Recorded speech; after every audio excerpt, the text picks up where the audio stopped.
Mari kita bersatu hati di dalam doa. Ya sumber Allah kami, kehidupan dan jalan kebenaran di dalam Yesus Kristus, pimpinlah kami dengan cahaya-Mu melalui kebenaran firman-Mu. Di dalam nama Tuhan Yesus kami berdoa. Amin. Shalom. Pada minggu ini kita memasuki masa Advent yang pertama. Advent atau Adventus artinya kedatangan. Gereja menjalankan pekan Advent mengingatkan kita bahwa kita hidup dalam penantian akan kedatangan Kristus yang kedua kali. Gereja sering menyalakan lilin sebagai simbol pengharapan, damai sejahtera, sukacita, serta kasih yang ada di dalam Kristus. Pada minggu ini kita akan merenungkan firman Tuhan di masa Advent, diambil dari Yesaya pasal 64 ayat 1 sampai ayat yang ke-12. Tema kita adalah Allah sumber pengharapan. Jemaat Tuhan yang terkasih di dalam nama Tuhan Yesus Kristus, jikalau kita di dalam suatu tempat yang gelap gulita, tentu kita meraba-raba. Di tempat itu adakah sesuatu yang diletakkan atau sesuatu yang ada di sekitar kita? Kita tidak tahu karena tempat itu gelap.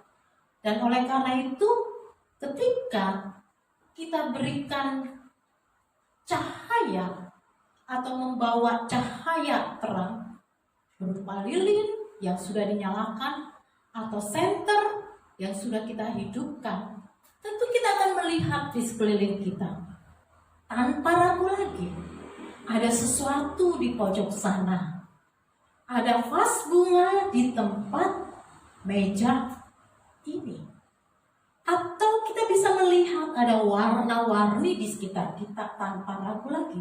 Pasti bukan meraba-raba, bukan kata siapa, ada apa di situ, tetapi sudah pasti.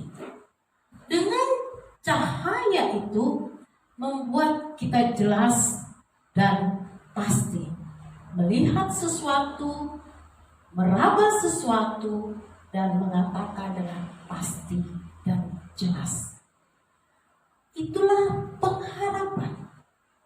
Pengharapan bagi bangsa Israel yang pada waktu itu di dalam kitab Yesaya pudar, penuh dengan keraguan akan penantian, akan pengharapan, kehidupan dan jaminan keselamatan dan kebahagiaan. Mereka dalam keadaan penderitaan. Sebagian masuk ke dalam pembuangan di Babel. Mereka mengharapkan pertolongan Tuhan. Dalam ayat 1 sampai 2, Nabi Yesaya mengungkapkan permohonan pengharapan kepada Tuhan. Sekiranya engkau mengoyakkan langit dan engkau turun sehingga gunung-gunung goyang di hadapanmu untuk membuat namamu dikenal oleh lawan-lawanmu, sehingga bangsa-bangsa gemetar di hadapanmu. Permohonan pengharapan ini merupakan keyakinan bahwa Allah kita, Allah yang disembah oleh bangsa Israel, adalah Allah yang berkuasa atas langit dan bumi. Dia sanggup mengoyakkan langit dengan kuasanya. Jemaat Tuhan, permohonan ini disampaikan kepada Allah supaya Allah bertindak, mencelipkan umat Allah yang menganggap Allah telah terkalahkan oleh dewa-dewa atau ilah-ilah. Nabi Yesaya mewakili seluruh umat memohon belas kasih kepada Allah pengakuan bahwa Allah adalah Bapa diungkapkan supaya Allah mengingat mereka Allah sebagai Bapa yang mengetahui dan mengampuni kesalahan umat. Allah sebagai yang membentuk dan memberikan pertolongan bagi umat yang tidak mempunyai kekuatan dan mau datang kepadanya. Allah kita Allah yang sanggup melakukan perkara-perkara yang di luar kekuatan alam semesta maupun manusia. Allah kemudian membiarkan mereka terbuang dan hancur sehingga suatu bangsa karena dosa mereka sendiri. Hal tersebut dinyatakan di dalam ayat 4 dan sampai 6. Sesungguhnya engkau murka sebab kami berdosa terhadap engkau. Kami memberontak sejak dulu kala.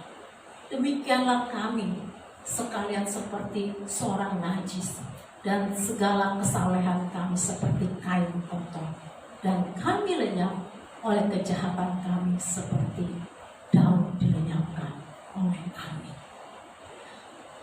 Ada sebagian umat Israel yang kecewa dan berputus asa karena penderitaan hidup. Mereka kemudian meninggalkan Allah dan berbalik menyembah ilah-ilah lain di Babel. Mereka tidak tahan dengan keadaan penderitaan. Mereka putus asa. Namun Yesaya mengingatkan umatnya agar kembali ke jalan Tuhan. Di antara umat Allah tidak sedikit juga yang masih tetap setia. Mereka kelompok yang setia kepada Allah. Mereka juga menantikan, mengharapkan pemulihan, pengharapan yang dari Tuhan. Umat yang diwakili Nabi Yesaya juga melihat keberadaan diri mereka sebagai yang memerlukan belas kasih. Nabi Yesaya mengatakan, sesungguhnya pandanglah kiranya kami adalah umat-Nya. Belas kasihan yang dimohonkan tersebut terus dinantikan. Meskipun ketika permohonan itu diungkapkan Allah belum bertindak seperti yang mereka harapkan. Mereka sungguh yakin akan kebesaran Allah dan kemahakuasaannya. Ada harapan ketika mereka kembali ke jalan Tuhan.